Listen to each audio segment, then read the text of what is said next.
சட்டமன்றத்திலே ஆட்சி மாறியிருக்கிறது, காட்சி மாறவில்லை என்று நான் குற்றம் சாட்டியிருக்கிறேன். சில அதிகாரிகள் செய்கின்ற தவறுகளை சுட்டிக்காட்டி பேசியிருக்கிறேன்.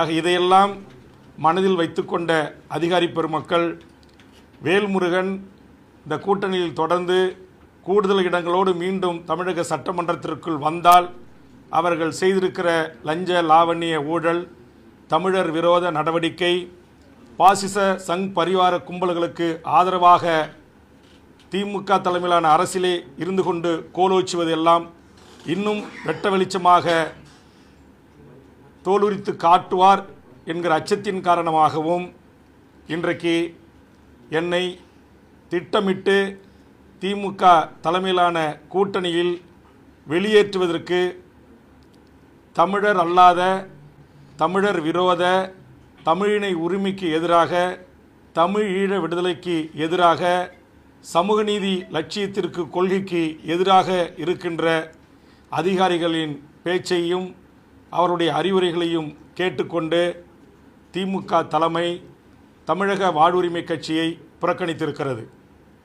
சமூக நீதி இயக்கமான திமுக ஏன் தமிழ்நாட்டில் சாதிவாரி கணக்கெடுப்பை நடத்த மறுக்கிறது? வன்னியர்களுக்கான 10.5% இடஒதுக்கீட்டை அதற்கான தரவுகளின் அடிப்படையில் பரிசீலனை செய்வதற்கான அதிகாரம் மாநில அரசுக்கு இருக்கிறது என்கிற உத்தரவிட்ட பிறகு அதை நான் பலமுறை தமிழக சட்டமன்றத்தில் சுட்டிக்காட்டி பேசிய போது மாண்புமிகு தமிழக முதலமைச்சர் அதற்கான ஓய்வு பெற்ற ஒரு நீதிபதி கொண்டு ஒரு ஆணையத்தை நியமித்து அந்த விவரங்களை சேகரித்து அதை நடைமுறைப்படுத்துவதற்கு நான் ஆலோசனை செய்கிறேன் என்று சொன்ன முதல்வரை தடுத்த சக்தி எது? அந்த சமூக நீதிக்கு எதிரான சக்திகளை கூட வைத்துக்கொண்டு எப்படி திமுக சமூக நீதி அரசாக தமிழ்நாட்டில் நடைபோட முடியும்? தமிழ் சமூகத்திற்காக உழைத்த போராடிய எண்ணற்ற தமிழ் சமூகத்தின் ஆளுமைகளுக்காக மணிமண்டபம், சிலைகள், நினைவுத்தூண்கள், தபால் தலைகள், தெருக்களின் பெயர்களை சூட்டுங்கள் என்று நான் சொன்னபோதெல்லாம் எந்த பதிலும் சொல்லாமல் பெயரளவுக்கு 1 மற்றும் 2 போன்ற விஷயங்களை செய்துவிட்டு இங்கு ஒரு சினிமா நடிகர் சொன்னார் என்பதற்காக அவருடைய தந்தையின் பெயரிலே தெருக்களை வைப்பது.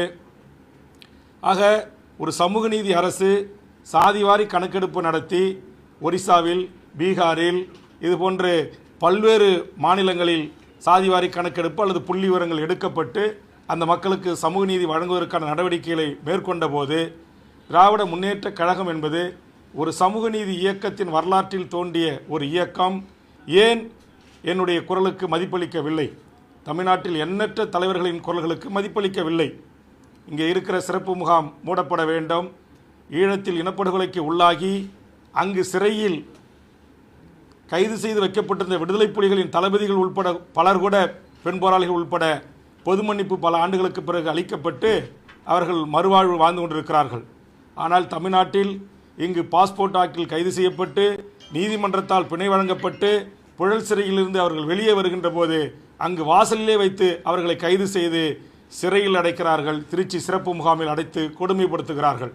தொடர்ச்சியாக அங்கே மரங்களில் ஏறி போராட்டம், உயிரை பணம் வைத்து உண்ணாவிரதங்கள். தற்போது கூட சக்தி என்கிற நாதன் உயிருக்கு போராடி கொண்டிருக்கிறார். போராட்டம் தொடர்ந்து கொண்டிருக்கிறது. ஆக தமிழக வேலை தமிழருக்கே என்கிற ஒரு சட்டம் இயற்றினால் என்ன? குஜராத்தில் இருக்கிறது, கர்நாடகத்தில் இருக்கிறது, பீகாரில் இருக்கிறது, இந்தியாவில் பல மாநிலங்களில் இருக்கிறது. அந்த மாநில மக்களுக்கான வேலைவாய்ப்பு முன்னுரிமை. ஆனால் தமிழ்நாட்டில் அப்படி ஒரு சட்டம் இயற்றப்படவில்லை. தமிழ் வழியில் படித்தவர்களுக்கான 20% இடஒதுக்கீட்டிற்கான அந்த உரிமை சட்டமாக இதுவரையிலும் இயற்றப்படவில்லை. அதுபோன்று ஓபிஎஸ் காலத்தில் தமிழ்நாட்டுடைய அரசு உயர் பதவிகளை டிஎன்பிசியினூடாக எவர் வேண்டுமானாலும் வந்து எழுதி இங்கே கோட்டாட்சியராக, டிஎஸ்பியாக, நீதிபதியாக, பல்வேறு துறையினுடைய அசிஸ்டன்ட் கமிஷனராக பதவிக்கு வரலாம் என்கிற நிலை இந்த நிமிடம் வரையிலும் இருக்கிறது.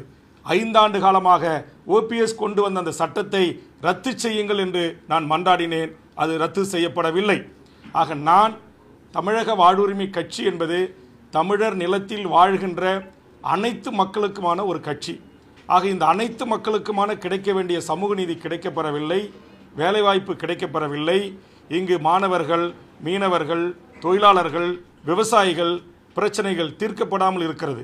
ஆக இதையெல்லாம் நான் சுட்டிக்காட்டி முதலமைச்சருடைய கவனத்திற்கு எடுத்து சென்று அதை தீர்ப்பதற்கு முயற்சி எடுக்கின்ற போது அதற்கு முட்டுக்கட்டையாக இருக்கிற கார்ப்பரேட் பெரும் முதலாளிக்கு ஆதரவாக இருக்கின்ற சக்திகள் இன்றைக்கு முதலமைச்சரை சுயமாக சிந்தித்து முடிவெடுப்பதற்கு அனுமதிக்க மறுத்து இங்கு அதிகாரிகள் ஆட்சி கொட்டமடித்துக் கொண்டிருக்கிறார்கள் என்று நான் சொன்ன குற்றத்திற்காகவே இன்றைக்கு அரசியல் ரீதியாக கூட தேர்தல் களத்திலும் அவர்கள் இதிலே தலையிட்டு இன்றைக்கு குழப்பங்களை விளைவித்துக் கொண்டிருக்கிறார்கள். எனக்கு அதை பற்றி கவலை இல்லை. திமுக தலைமையிலான இந்த கூட்டணியில் இத்தனை ஆண்டு காலம் இருந்தேன். 5 ஆண்டு காலம் திமுகவின் சார்பாக உதயசூரியன் சின்னத்தில் போட்டியிட்டு வெற்றி பெற்று நான் ஒட்டுமொத்த தமிழக மக்களுக்கான குரலாக எனது குரல் ஒலித்திருக்கிறது. அதற்கான வாய்ப்பை வழங்கிய தமிழ்நாடு முதலமைச்சர் அவர்களுக்கும் அதுபோன்று தோழமையுடனும் கூட்டணியுடனும் நட்பு சக்தியாக என்னோடு கைகோர்த்து தமிழர் வாழ்வுரிமை கூட்டமைப்பில் பல போராட்டங்களில் பங்கெடுத்து இந்த நிமிடம் வரையிலும் இந்த கூட்டணியில் தொடர வேண்டும் என்று என் மீது வைத்திருக்கிற மாறாத அன்பின் காரணமாக, பற்றின் காரணமாக உங்களை சந்திக்கின்ற இந்த நிமிடம் வரையிலும் தொடர்பு கொண்டு எனக்கு ஆறுதல் சொல்லி எனக்கு பேசிய தலைவர்களான அண்ணன் திருமாவளவன், சிபிஎம்னுடைய தலைவர் வீரபாண்டியன், சிபிஎம்னுடைய தலைவர் பாலகிருஷ்ணன், சிபிஎம்னுடைய திரு சண்முகம், மறுமலர்ச்சி திமுகவினுடைய வைகோ, பேராசிரியர் ஜவஹர்லா, திரு ஈஸ்வரன் போன்ற அனைத்து தலைவர்களுக்கும் என் நெஞ்சார்ந்த நன்றியை நான் தெரிவித்துக் கொள்கிறேன். தமிழர் வாழ்வுரிமை கூட்டமைப்பில் உலக தமிழர்களின் வாழ்வுரிமைக்காகவும் ஈழ இன பிரச்சனைகளை குறித்தும் தமிழ் சமூகத்தின் வாழ்வுரிமைக்காகவும் என்னால் தலைமை ஒருங்கிணைப்பாளர் நடத்தப்படுகின்ற தமிழர் வாழ்வுரிமை கூட்டமைப்பில் தொடர்ந்து நாம் பயணிப்போம் என்று எனக்கு தெரிவித்திருக்கிறார்கள். ஆக அந்த வகையில் தமிழக வாழ்வுரிமை கட்சி, எங்கள் கட்சியினுடைய செயற்குழு, பொதுக்குழு, அரசியல் தலைமைக்குழு, தொகுதி தலைவர், செயலாளர், மாவட்ட தலைவர், செயலாளர், மாநில நிர்வாகிகள், நகர ஒன்றிய செயலாளர் அளவிலான பொதுக்குழு அனைவரும் சேர்ந்து எடுத்த முடிவுக்கிணங்க அவர்கள் அனைவரும் சேர்ந்து எனக்கு அளித்த அந்த அதிகாரத்தின் அடிப்படையில் இன்று முதல் தமிழக வாழ்வுரிமை கட்சி திமுக தலைமையிலான கூட்டணியிலிருந்து விலகுவது என்பதை